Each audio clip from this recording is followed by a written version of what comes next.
She stood frozen at the classroom door, her backpack still slung over one shoulder, unable to process what had just happened. 28 students sat in complete silence, their eyes darting between her and the teacher who had just ordered her out. Not a single person moved. Not a single person spoke. The only sound in that room was the teacher's heavy breathing and the distant hum of the fluorescent lights overhead. What happened next would expose a truth that this high school had been hiding for years, and it would take just one phone call to bring the entire administration to its knees. Before we continue with what happened in that classroom, we want to hear from you. Where are you watching from? Drop your city and country in the comments. Are you from New York, London, Toronto, Sydney, or somewhere else entirely? Let us know, because this story is reaching people all over the world, and what happened here could be happening in your community too. Her name was Maya Richardson, and she was 16 years old when everything changed. She had always been a good student at Westbridge High School in suburban Ohio. She maintained a solid B average, participated in the debate team, and had never received so much as a detention. Her mother worked double shifts as a nurse, and her father drove trucks cross country to make sure Maya and her younger brother had everything they needed. They had moved to this predominantly white neighborhood 3 years earlier, believing it would offer better educational opportunities. Maya had worked hard to fit in, to excel, to prove herself worthy of being there. The transition to Westbridge had not been easy. Maya remembered her first day vividly. She had walked through those front doors with her head held high, determined to make her parents proud. But she quickly noticed the stares, the whispers, the way conversations would stop when she approached groups of students in the hallway. She had learned to ignore it, to focus on her studies, to prove through her actions that she belonged there just as much as anyone else. Her parents had sacrificed so much to move to this district, working extra hours, saving every penny, all because they believed their children deserved the best education possible. Maya's mother, Denise, would often tell her stories about her own struggles in school, about being one of the only black students in her classes, about working twice as hard to receive half the recognition. She would tell Maya that the world was not always fair, but that excellence was the best response to prejudice. Maya had taken those words to heart. She studied harder than most of her peers. She volunteered for extra credit assignments. She raised her hand in class discussions, even when her heart pounded with nervousness. She did everything right. The morning of September 14th started like any other. She woke up at 6, helped her younger brother Marcus get ready for his middle school classes, made sure he had his lunch packed and his homework in his backpack. Marcus was 12 and looked up to his sister more than anyone else in the world. He would often ask her for help with his math homework, and she would patiently explain concepts to him until he understood. Their mother was usually asleep during these morning hours, exhausted from her nursing shifts that often ran 12 or 14 hours long. Their father was somewhere on the highway between Ohio and Tennessee, hauling freight and counting the days until he could come home for a few days of rest. Maya grabbed a granola bar for breakfast, stuffing it into her jacket pocket as she gathered her chemistry textbook and binder. She had spent 3 hours the previous evening working on her lab report, carefully analyzing the data from their recent experiment on chemical reactions and reaction rates. She had watched 2 supplementary videos online to make sure she fully understood the concepts. She had even stayed after school the previous week to work with Ms. Patterson, the tutoring center coordinator, who had praised her dedication and thoroughness. Maya felt confident about the assignment. She felt proud of the work she had done. She caught the bus at 7:15, taking her usual seat near the back. The ride to school was 20 minutes, and she spent it reviewing her notes for a history quiz later that afternoon. Around her, other students chatted and laughed, made plans for the weekend, complained about assignments. Maya kept to herself, as she usually did. She had a few acquaintances at school, people she would say hello to in the hallways or sit with occasionally at lunch, but no real close friends. It was hard to form deep connections when you always felt like an outsider, always felt like you were being watched and judged more harshly than everyone else. She arrived at school with 15 minutes to spare before first period. Westbridge High School was a large brick building with wide hallways and tall ceilings, built in the 1960s and renovated extensively over the years. Trophy cases lined the main corridor, filled with awards from various sports teams and academic competitions. Maya would sometimes stop to look at them, wondering if her own achievements would ever be displayed there, if she would ever be recognized as truly belonging to this school community. Her chemistry class was taught by Mr. Brandon Hendricks, a teacher who had been at Westbridge for 12 years. He was in his early 40s, with graying hair and a stern demeanor that intimidated many students. He was known for being strict, demanding, and according to some students, playing favorites. There were whispers among students that if you were on his good side, if you fit a certain profile, you could get away with turning in work, late, or asking for extra credit opportunities. But if you were on his bad side, for whatever reason, he would scrutinize your every move and find fault with everything you did. Maya had never had a direct problem with him before. She always came prepared, always completed her assignments on time, always participated when called upon. He had never praised her work, but he had never criticized it either. She existed in a kind of neutral zone in his classroom, neither favored nor targeted. She preferred it that way. She did not want special attention. She just wanted to learn, to earn her grades fairly, and to move forward with her education. That day, she walked into his classroom at 7:58, 2 minutes before the bell. She took her usual seat in the third row, right side of the room, next to the windows that looked out onto the student parking lot. She pulled out her notebook and textbook, arranged her pens neatly on her desk, and waited for class to begin. Around her, other students filtered in, chatting about their weekends. Sarah Martinez was telling her friend about a party she had attended. Jake Thompson was complaining about his parents grounding him for getting a C on his math test. Emma Chen was showing off pictures of her new puppy on her phone. Everything seemed normal. Everything seemed fine. Maya had no reason to believe that her life was about to change in the most devastating way. The bell rang at exactly 8 o'clock, and Mr. Hendricks closed the classroom door with his usual firm push. He walked to the front of the room, his footsteps heavy and deliberate, and set his coffee mug on the desk with a loud clink. He picked up his attendance clipboard and began calling roll in alphabetical order. When he got to Maya's name, he paused. The pause lasted just a few seconds longer than normal, but Maya noticed it. She felt a small flutter of unease in her stomach, though she could not explain why. He looked up from his attendance sheet and stared at her for what felt like an eternity. His eyes narrowed slightly, his expression unreadable. "Miss Richardson," he said, his voice cold and measured, cutting through the low buzz of student chatter like a knife. "Did you complete the lab report that was due today?" The question caught her off guard. He never asked students individually about assignments during roll call. If someone had not completed work, they were expected to approach him after class or send an email. But she nodded immediately, eager to confirm that she had indeed finished the assignment. "Yes, sir. I submitted it online last night at 9:30. He raised an eyebrow, and she saw something in his expression shift, something that made her stomach tighten with anxiety.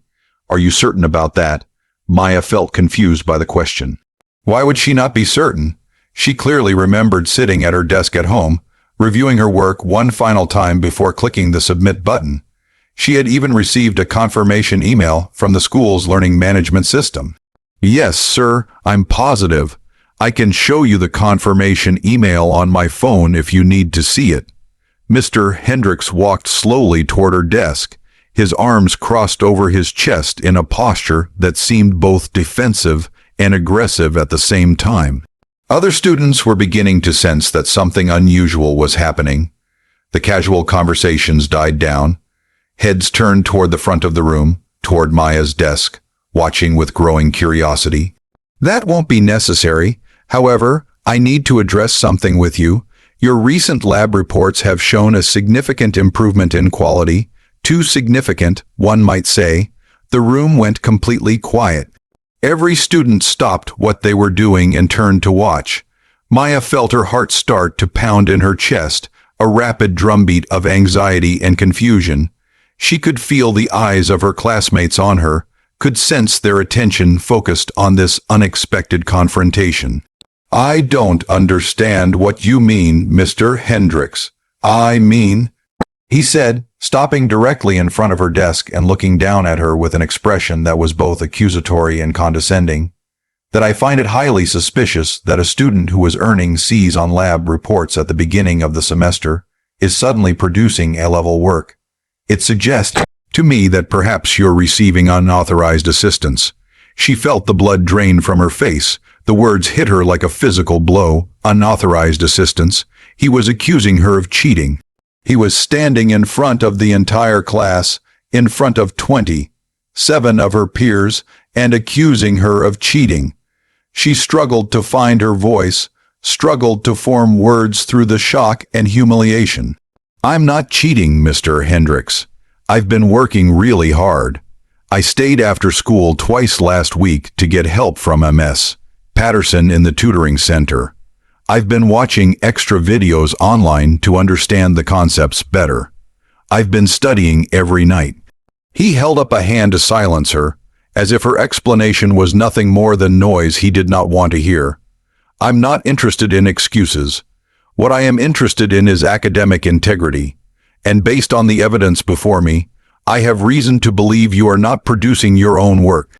"That's not true," she said, her voice rising despite her desperate efforts to stay calm, to remain respectful, to not give him any ammunition to use against her.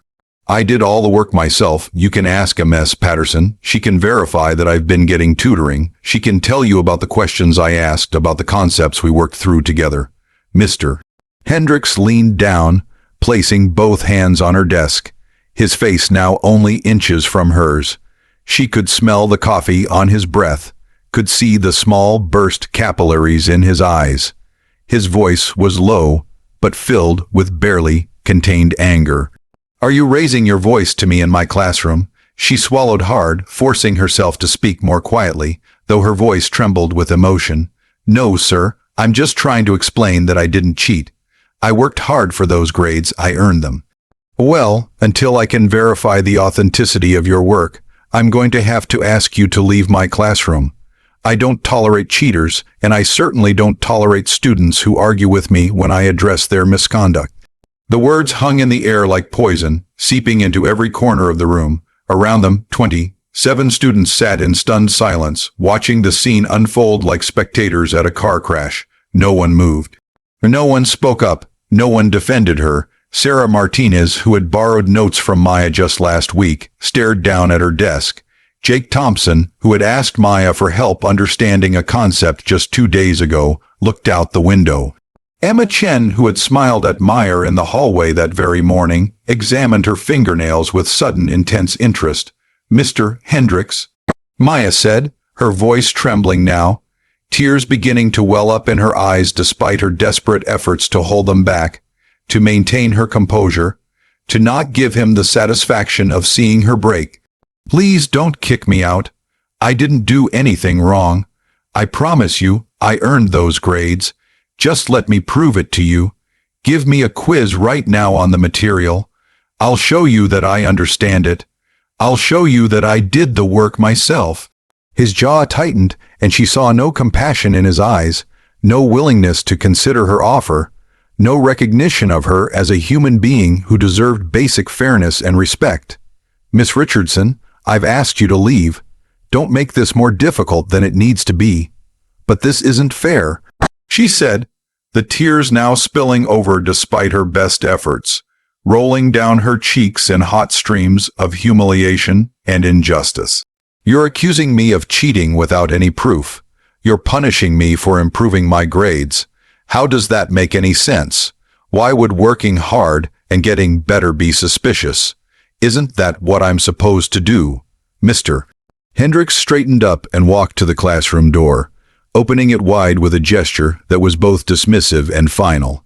"Out, now, before I call security." She sat there for another moment, unable to believe what was happening. This couldn't be real. This couldn't be happening to her. She had done everything right. She had followed all the rules. She had worked harder than almost anyone in that classroom, and now she was being punished for it, humiliated in front of everyone, treated like a criminal. She looked around at her classmates, desperate for someone to say something, for someone to point out how absurd this was, for someone to stand up and say that this was wrong, but they all avoided her eyes. They all looked down at their desks or out the windows or at the whiteboard, anywhere but at her. The silence was deafening, suffocating. Finally, she stood up. Her legs felt weak beneath her, as if they might give out at any moment. She gathered her books and her notebook, shoving them into her backpack with shaking hands. Her chemistry textbook, the one she had studied from for hours, felt impossibly heavy. As she walked toward the door, Mr. Hendricks stepped aside, his expression cold and unmoved, showing no sign of doubt or reconsideration. She paused in the doorway, turning back one last time, looking at the room full of students who would not meet her eyes, looking at the teacher who had just destroyed her sense of safety and fairness in this school. "You're wrong about me," she said quietly, her voice barely above a whisper but filled with a strength she did not know she possessed. "And one day, you're going to have to admit that." She walked out into the empty hallway, and the door closed behind her with a definitive click. The sound of it echoed off the lockers, bouncing back and forth in the silence. She stood there alone, her whole body trembling, tears now streaming freely down her face. She had never been kicked out of a class before. She had never been accused of cheating before. She had never been treated like a criminal before. The hallway stretched out before her in both directions, long and empty and cold. She did not know where to go or what to do. She only knew that something fundamental had broken inside her, some belief that if she worked hard and played by the rules, she would be treated fairly. She made her way to the nearest bathroom, pushed through the door, and checked to make sure no one else was inside. The fluorescent lights hummed overhead, casting harsh shadows on the tile floor. She locked herself in the furthest stall, sat down on the closed toilet lid, and let herself cry for 10 minutes. She cried for the injustice of what had happened. She cried for the humiliation of being accused in front of her peers. She cried for all the hours she had spent studying, believing that her hard work would be recognized and rewarded. She cried for her mother, who worked herself to exhaustion to give Meyer opportunities. She cried for her father, who drove thousands of miles every week to provide for his family. She cried because she had believed that if she was excellent, if she was better than excellent, she would finally be seen as equal. When she finally emerged from the stall, her eyes were red and swollen. She walked to the sink and splashed cold water on her face, trying to wash away the evidence of her tears. She looked at herself in the mirror and barely recognized the person staring back. She looked defeated, broken, smaller than she had ever felt. She took several deep breaths, trying to calm her racing heart, trying to think clearly about what to do next. She could go to the guidance counselor's office, but what would she say? Who would believe her word against a teacher's? She could go to the library and hide there until the period was over, but that felt like running away, like admitting she had done something wrong. Then she made a decision. She pulled out her phone and called her mother. Her hands were still shaking as she scrolled through her contacts and pressed the call button. The phone rang once, twice, 3 times, 4 times. She almost hung up, thinking her mother was too deep in sleep to hear it. But then the line connected. "Maya, baby, what's wrong? Why are you calling during school?" Her mother's voice was groggy from sleep after working a night shift, but there was immediate concern in her tone. Maya tried to speak, but the tears came again, choking her words. "Mom," she managed to say, her voice breaking. "Something happened. Something really bad happened." "What? Are you hurt? Are you safe?" The grogginess vanished instantly, replaced by sharp maternal alertness. Through tears and broken sentences, Meyer explained everything that had happened. She told her mother about the accusation, about Mr. Hendricks refusing to listen to her explanation, about him kicking her out of class in front of everyone, about the way her classmates had just sat there in silence. Her mother listened without interrupting until she finished, and then there was a long pause on the other end of the line. Maya could hear her mother's breathing, could sense her processing the information, could almost feel the anger building. "Don't you move," her mother said, her voice now sharp and fully awake, filled with a controlled fury that Maya recognized. "I'm getting dressed right now and I'm coming to that school. Don't go anywhere. Don't talk to anyone else. Don't go back to that classroom. Just wait for me. I'll be there in 45 minutes. Okay," Maya whispered, relief flooding through her despite the circumstances. Her mother was coming. Her mother would fix this. Her mother would make them understand. And Maya, her mother added before hanging up, "You did nothing wrong. Do you hear me? You did absolutely nothing wrong." Maya spent the next 45 minutes sitting on a bench outside the main office, her backpack at her feet, her arms wrapped around herself as if she could hold herself together through physical force. Students passed by between classes, some glancing at her curiously, others not noticing her at all. She kept her head down, not wanting to make eye contact with anyone. The school secretary asked her twice if she needed help, if she was feeling ill, but Maya just shook her head and said she was waiting for her mother. When Denise Richardson finally arrived, she came through the front doors like a force of nature. She was still in her scrubs from work, her hair pulled back in a tight bun, her face set in an expression that Maya had seen before, but never directed at anyone at her school.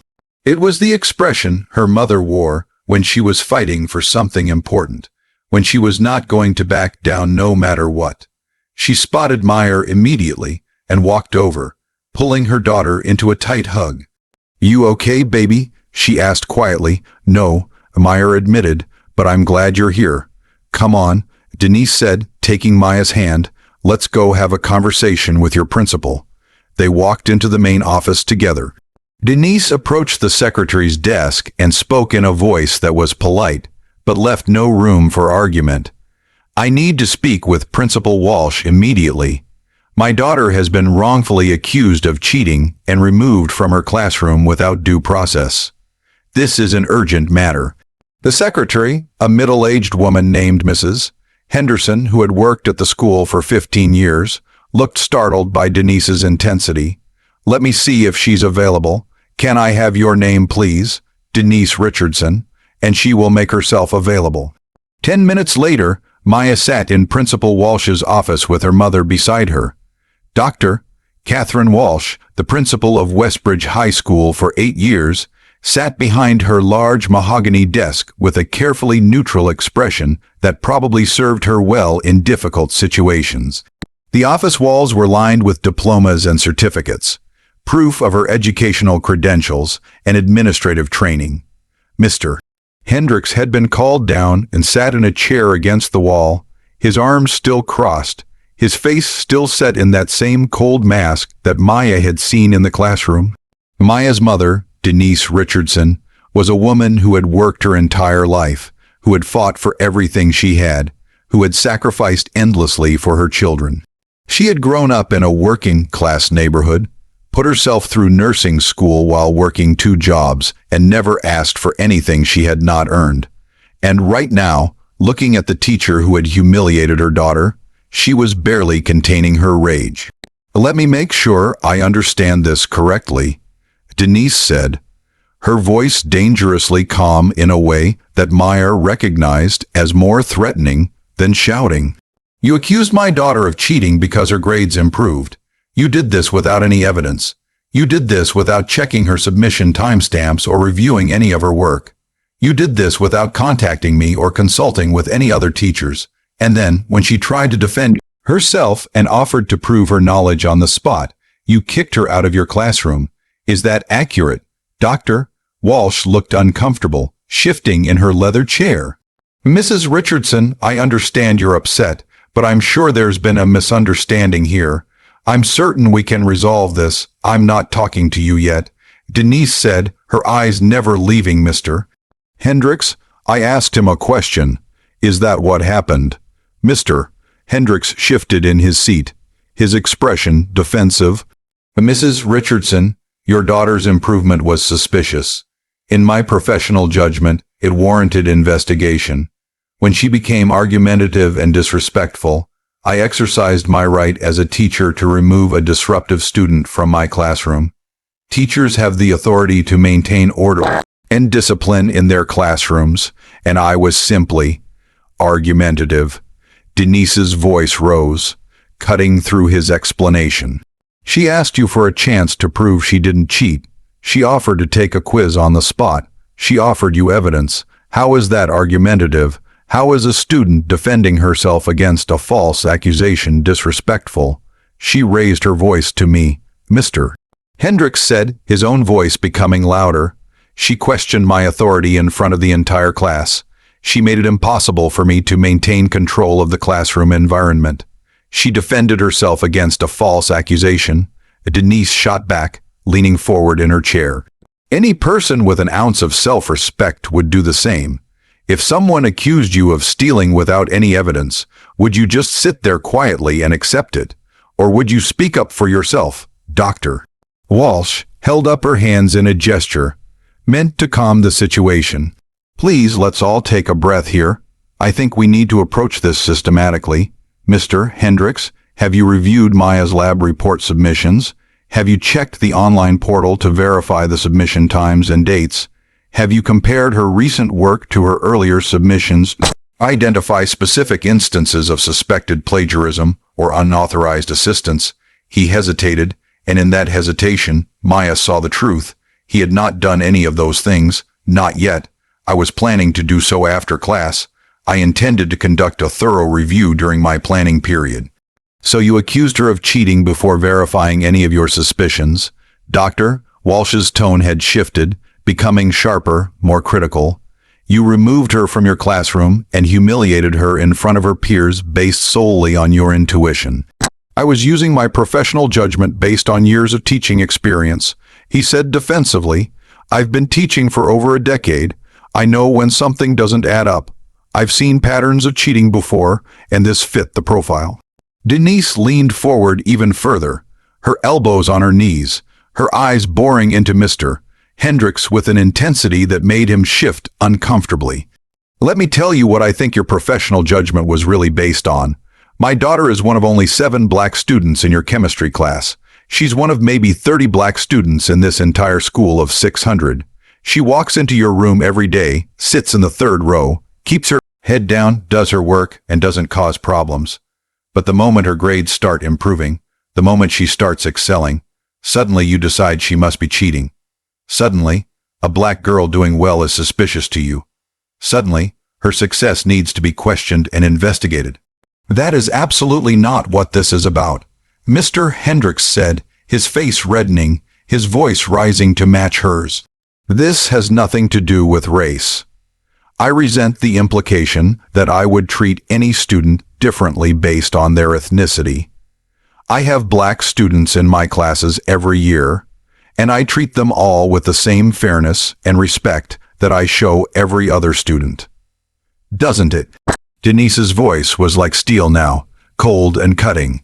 Tell me, Mr. Hendricks, have you ever accused a white student of cheating because their grades improved? Have you ever kicked a white student out of your class for defending themselves against an accusation? Have you ever told a white student that their success was suspicious? Have you ever publicly humiliated a white student in front of their entire class, based on nothing but your intuition? The room fell silent. Mr. Hendricks opened his mouth to respond, then closed it again. Dr. Walsh was staring at him now, her expression no longer neutral but expectant, waiting for an answer. The question hung in the air, demanding a response. I treat all my students equally, he finally said, but his voice lacked conviction, and everyone in the room could hear it. Denise pulled out her phone, scrolling through it with purpose. I took the liberty of doing some research while I was driving over here. I called 3 other mothers whose kids have been in your classes over the years. We belong to the same parent Facebook group. Do you want to know what I found out? In the last 5 years, you've recommended disciplinary action against 12 students. I have the names right here. 11 of them were students of color. You've accused 4 students of cheating in that same time period. All 4 were students of color. You want to tell me again how this isn't about race. You want to explain to me how that pattern is just a coincidence. Dr. Walsh's expression had changed completely. She was no longer looking uncomfortable. She was looking angry, and Maya could see her making calculations, understanding the liability and the potential lawsuit that was sitting in her office. "Mr. Hendricks, is this true? Have you documented these disciplinary recommendations? Are these patterns reflected in your classroom management records?" He stood up abruptly, his chair scraping loudly against the floor. "I don't have to sit here and be accused of racism. I have been nothing but fair to every student who has walked through my door. I have dedicated my career to education, to helping students succeed. I won't have my integrity questioned by someone who doesn't understand the challenges of maintaining standards in a classroom. I have rights. I have union representation." "Sit down," Dr. Walsh said, her voice sharp as a blade, carrying the full weight of her administrative authority. "We're not finished here, not even close." He sat slowly, reluctantly, his face red with anger and something else that might have been fear. The room was silent for a long moment, the tension so thick it was almost physical. Then Dr. Walsh turned to her computer and began typing, her fingers moving quickly across the keyboard. She clicked through screens, reviewed data, her expression growing more serious with each passing minute. After several minutes that felt like hours, she looked up, her expression grim. "Maya, I've just reviewed your submission history in Mr. Hendricks' class. You submitted your lab report at 9:32 p.m. yesterday evening. The timestamp is clearly recorded in the system. I've also reviewed your previous lab reports from this semester. While your first 3 reports showed areas for improvement, scoring in the C range as Mr. Hendricks indicated, your subsequent reports have shown steady, consistent progress. You went from a C to a C+, then to a B-, then to a B+, and now to an A. This is exactly what we would expect to see from a student who is working hard and taking advantage of available resources like tutoring. This is what academic growth looks like. There is nothing suspicious about your improvement whatsoever. In fact, it's exemplary." She turned to Mr. Hendricks, her voice hardening further. "Furthermore, I've pulled up the tutoring center logs. Maya has attended tutoring sessions 5 times in the past 3 weeks, specifically for chemistry.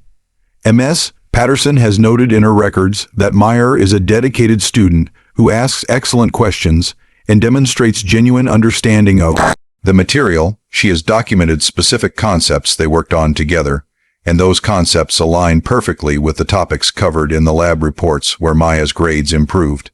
Mr. Hendricks said nothing. His face had gone pale now, the red anger draining away to be replaced by something that looked like recognition of serious consequences. Dr. Walsh continued, her voice hard and uncompromising. "Mr. Hendricks, effective immediately, you are being placed on administrative leave pending a full investigation into your classroom practices and disciplinary decisions. You will not have contact with any students during this time. You will surrender your classroom keys and leave campus within the hour. You will receive a formal letter detailing the investigation process and your rights within the next 24 hours. You can't do this," he said, his voice rising again, panic now evident beneath the anger. "I have tenure. I have been at this school for 12 years. I have rights.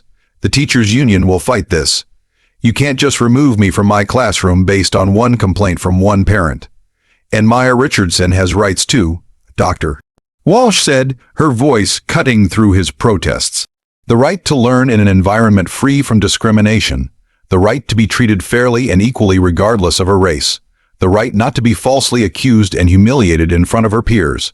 The right to have her hard work recognized rather than questioned. Your tenure does not protect you from the consequences of discrimination, Mr. Hendricks.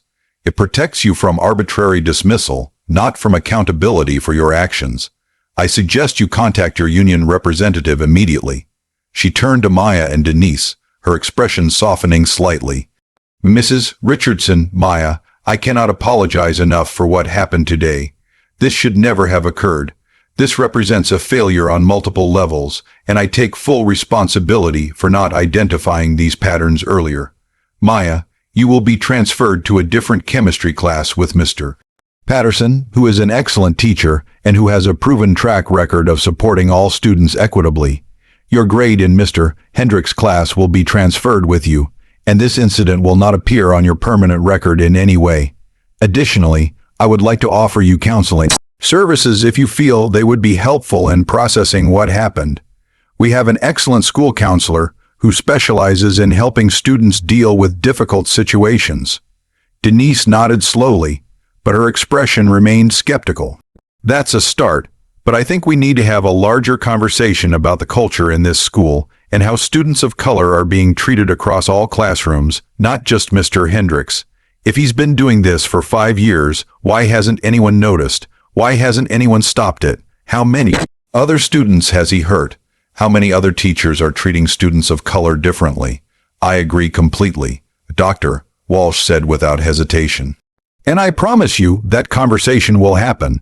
Starting tomorrow, I'm assembling a committee of parents, teachers, and students to review our policies and practices. I'm bringing in an outside consultant who specializes in educational equity to conduct a comprehensive audit of our disciplinary records and grading practices, and I'm implementing mandatory implicit bias training for every staff member in this building. This is not over. This is just the beginning of the work we need to do. 2 weeks later, the investigation concluded.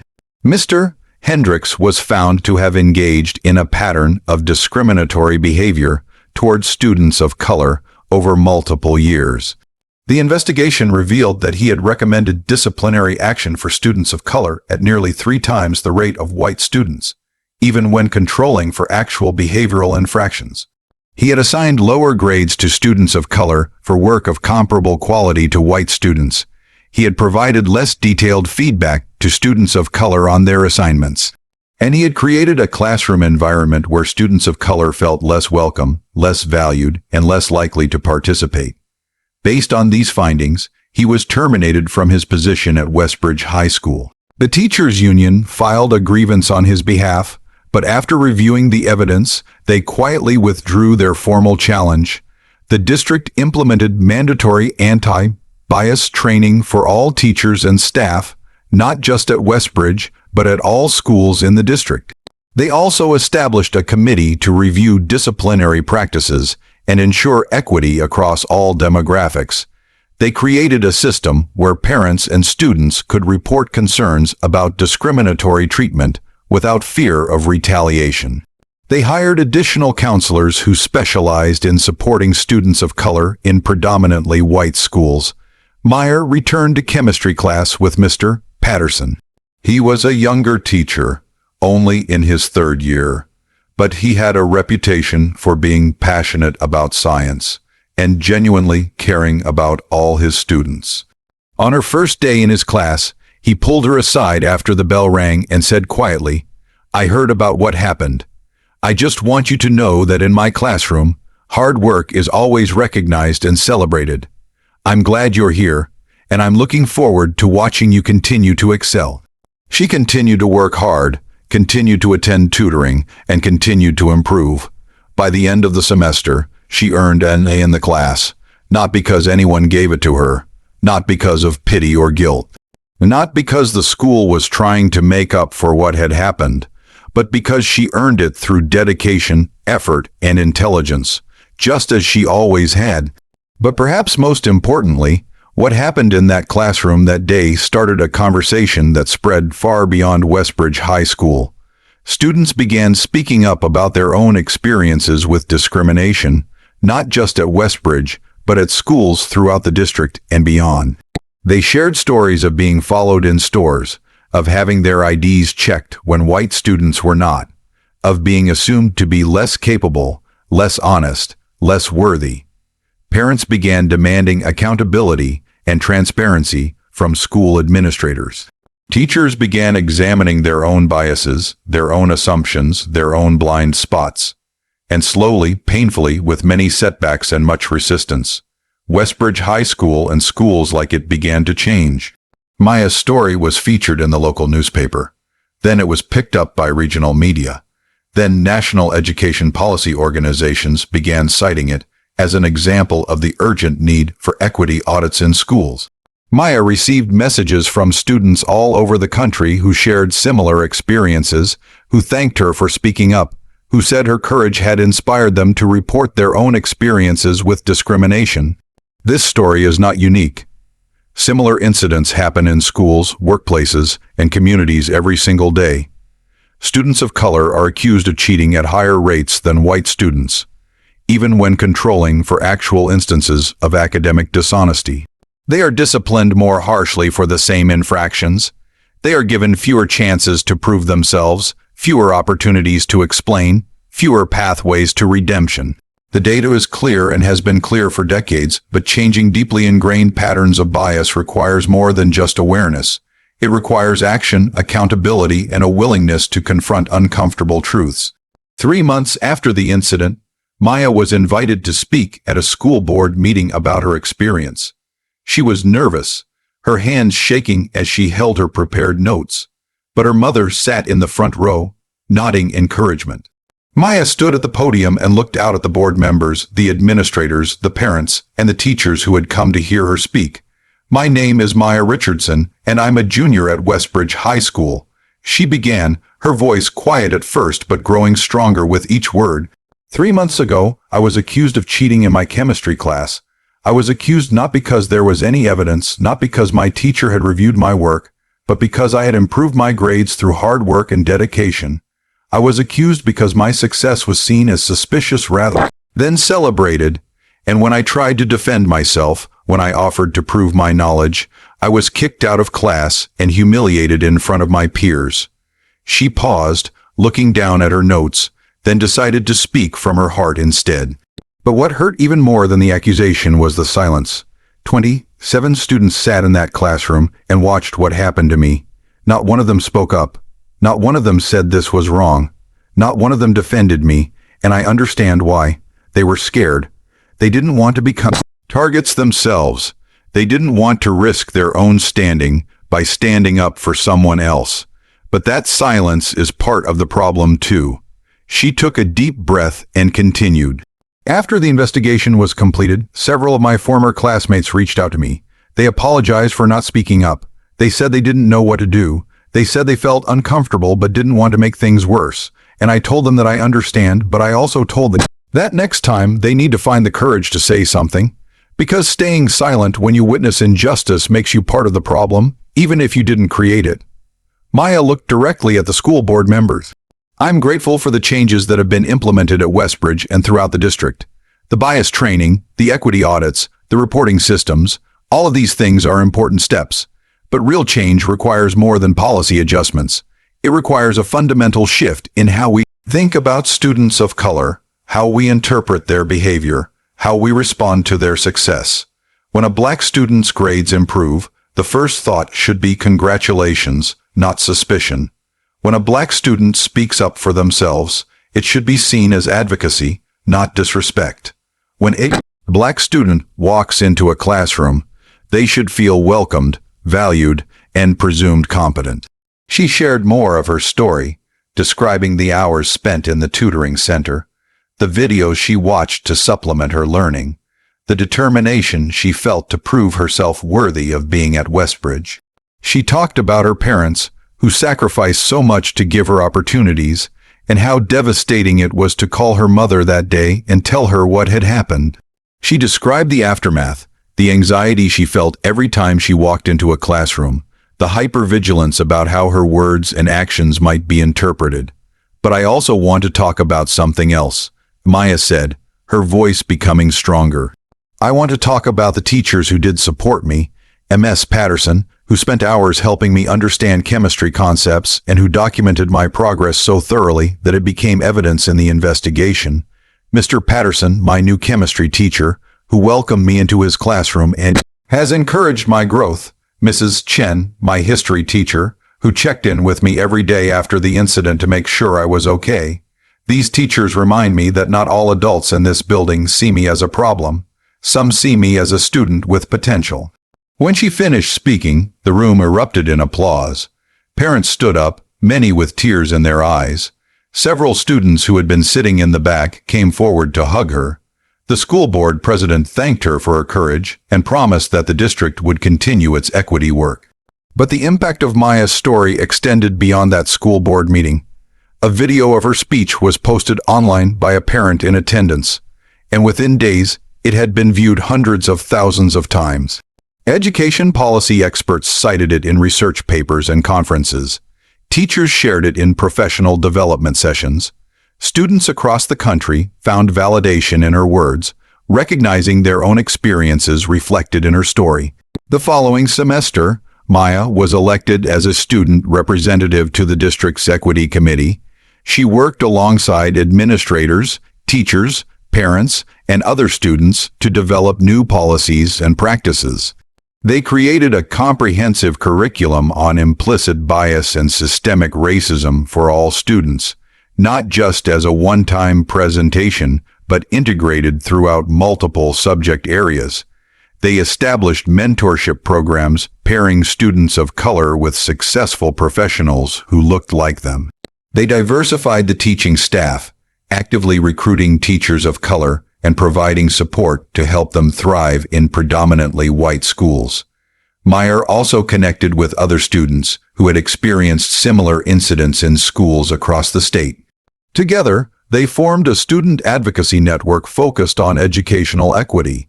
They shared strategies for documenting discrimination, understanding their rights, and effectively advocating for change. They created resource guides for students and parents navigating biased treatment in schools.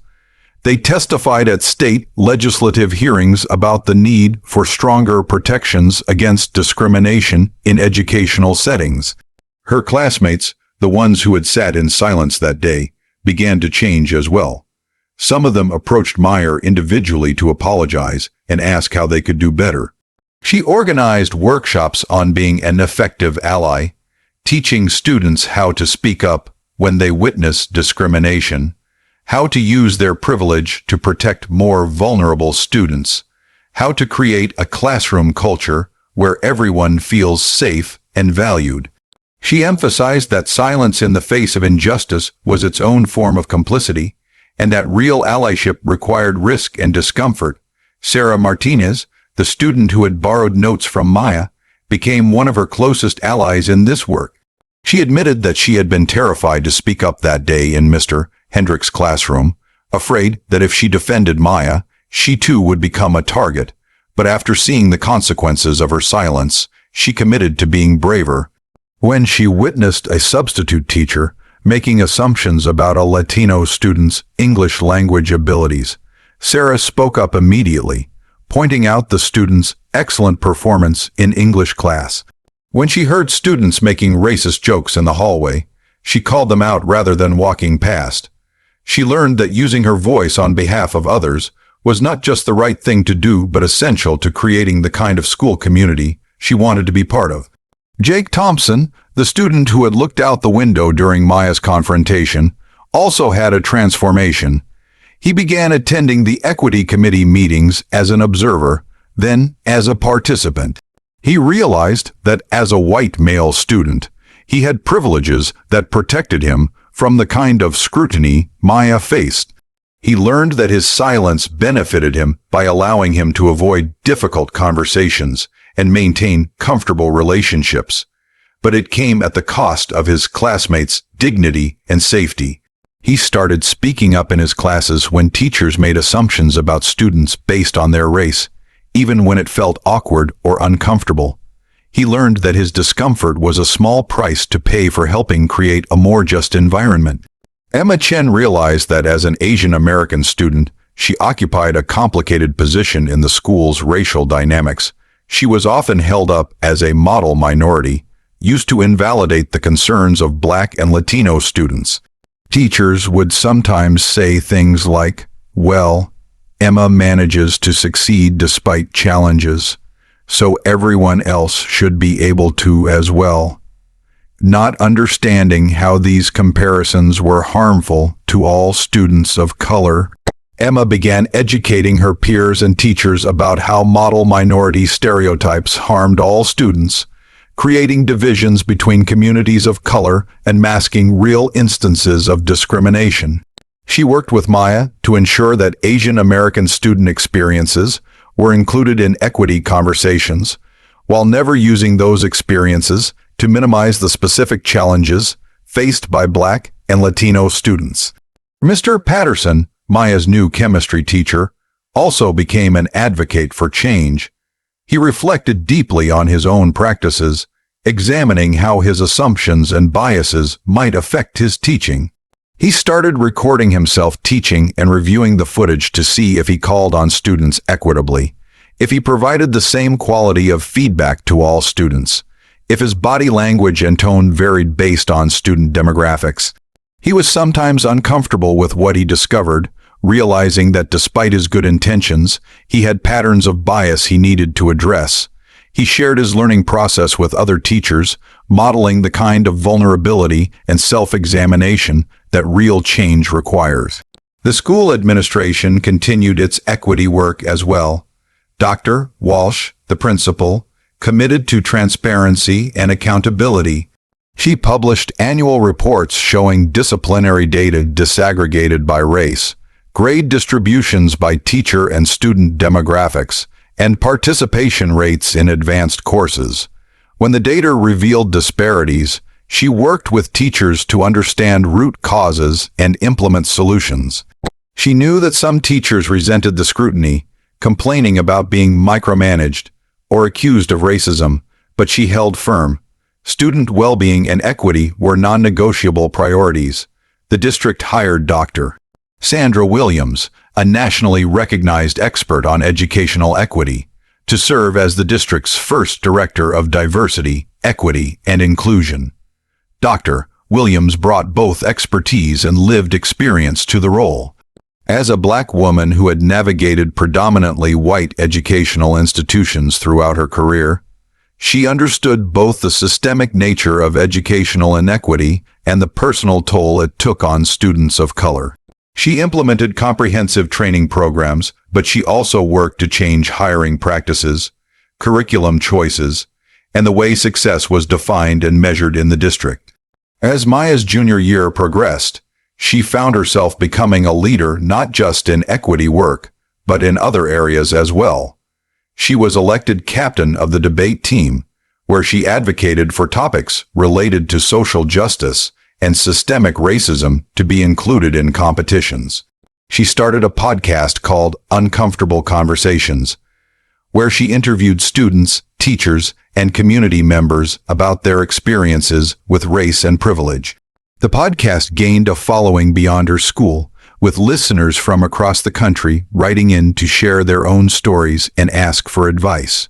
Her grades remained strong across all subjects. She maintained her A in chemistry, earned high marks in her other classes, and began preparing for college applications.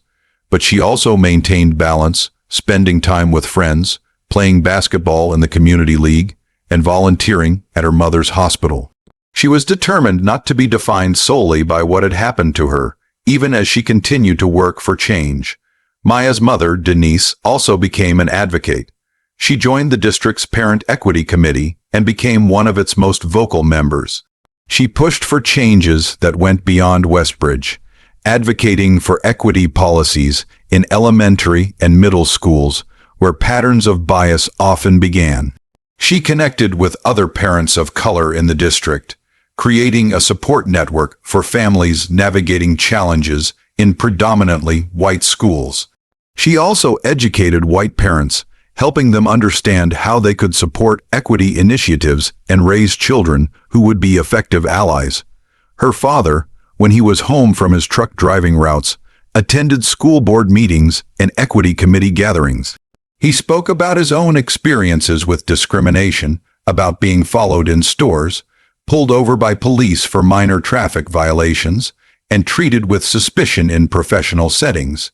He talked about why he and Denise had worked so hard to move to a good school district, believing that education was the key to opportunity, and his devastation when he realized that even in these supposedly good schools, his daughter faced discrimination. His testimony was powerful because it challenged the narrative that these issues only existed in other schools or other communities. As the end of the school year approached, Westbridge High School looked different than it had at the beginning. The hallways featured artwork and projects from the new equity curriculum. Student affinity groups for various racial and ethnic identities had been established, providing spaces for students to connect with others who shared their experiences. The school had hosted several community conversations about race, bringing together students, parents, teachers, and community members for facilitated dialogues.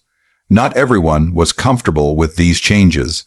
Some parents complained that the school was becoming too political or too focused on race.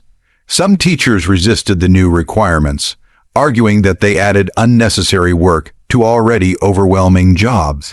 Some students felt defensive, interpreting conversations about white privilege as personal attacks rather than systemic analysis. But many more people embraced the changes. Students of color reported feeling more seen and valued in their classrooms. White students described developing greater awareness of issues they had never considered before. Teachers reported having deeper, more authentic relationships with students across racial lines. The school climate surveys showed improvements in students' sense of belonging, particularly among students of color.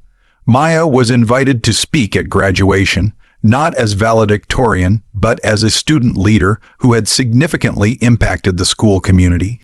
She stood at the podium in her blue graduation gown, looking out at her classmates, their families, and the teachers who had supported her journey.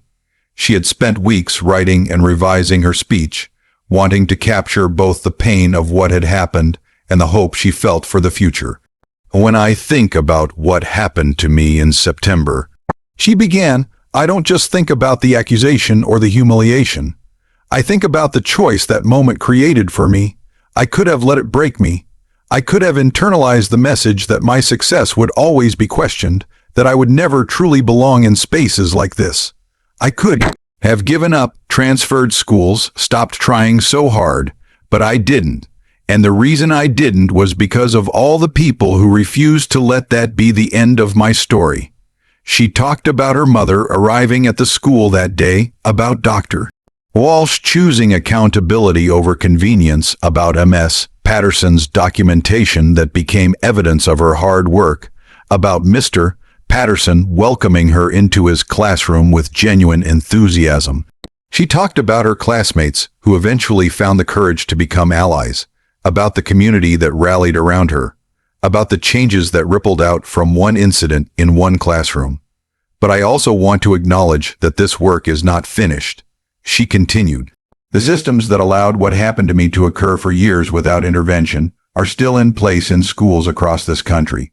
Students of color are still being suspended at higher rates, tracked into lower-level classes, assumed to be less capable, and treated as problems rather than potential. The changes we've made at Westbridge are important, but they're just the beginning.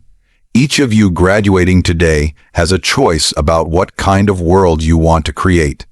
You can choose comfort and silence, or you can choose courage and advocacy. I hope you'll choose courage. She concluded with a challenge to her classmates. Before that day in September, many of you would have said you weren't racist, that you believed in equality, that you would never discriminate against anyone. But belief isn't enough. When you witness discrimination and stay silent, your beliefs don't matter. When you benefit from systems of privilege and do nothing to change them, your beliefs don't matter. What matters is what you do. So I'm asking you, what will you do?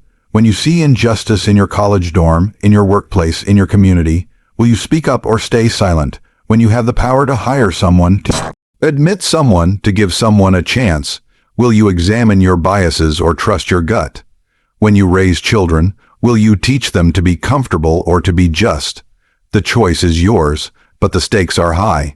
Because somewhere, there's another student like me, sitting in a classroom, working hard, hoping that this time, their success will be celebrated rather than questioned. What happens to that student depends on what you choose to do. The audience rose in a standing ovation. Many were crying, including some who had been resistant to the equity work throughout the year. Maya's mother stood in the front row, tears streaming down her face, her hand pressed to her heart. Dr. Walsh, sitting on the stage with other administrators, nodded slowly, knowing that the work Maya described would be long and difficult, but absolutely necessary.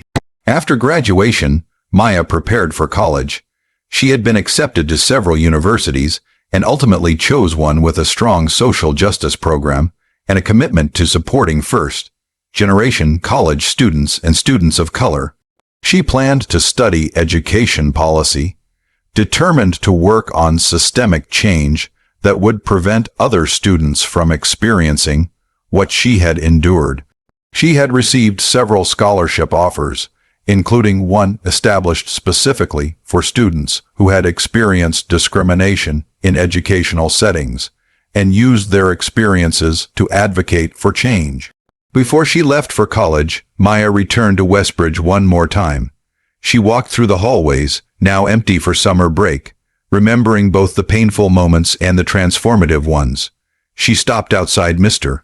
Hendrick's former classroom, which now belonged to a new teacher.